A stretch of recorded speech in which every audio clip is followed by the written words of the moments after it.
இயக்குனர் பாலா படம் என்றாலே அதில் நடிக்கும் நடிகர்களுக்கு அடிக்கும் உதைக்கும் பஞ்சம் இருக்காது.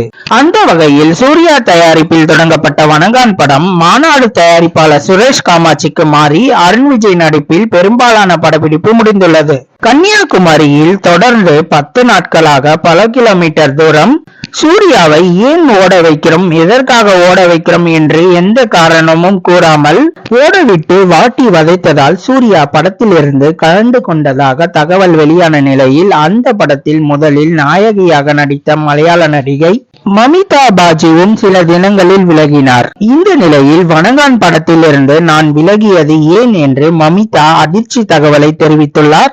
வணங்கான் படத்தில் வில்லடிச்சான் மாடன் என்ற காட்சிக்காக வில்லுப்பாட்டு பாடும் பெண் போல நடிக்க வைக்கப்பட்ட மமிதாவுக்கு வில்லுப்பாட்டு பாடுபவர்கள் பற்றி எந்த ஒரு அனுபவமும் இல்லாத நிலையில் ஒரு பயிற்சியாளரை வைத்து ஒருமுறை சொல்லிக் கொடுத்துவிட்டு உடனடியாக டேக் சென்றுள்ளார் பாலா. தான் தயாராகவில்லை என்று தெரிவிக்க முயன்றும் இயலாமல் தான் தவித்த நிலையில் டேக்கை சரியாக செய்யவில்லை என்று பாலா தன்னை திட்ட தொடங்கியதாகவும் தொடர்ந்து அந்த காட்சியில் 3 டேக் வாங்கியதால் முன்னால் போகவிட்டு முதுகில் பின்புறமாக ஓங்கி அரைந்து அசிங்கமாக திட்டியதாகவும் தெரிவித்துள்ளார் மமிதா.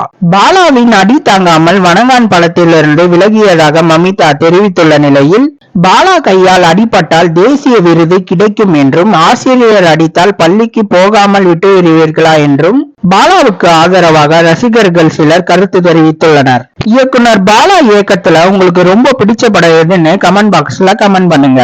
இந்த வீடியோவை லைக் பண்ற எல்லாரும் மறக்காம நம்ம குள்ளவெட்டி ரிவ்யூ சேனலை சப்ஸ்கிரைப் பண்ணுங்க, பெல் பட்டனை பிரஸ் பண்ணுங்க. மீண்டும் தமிழால் இணைவோம். வணக்கம்.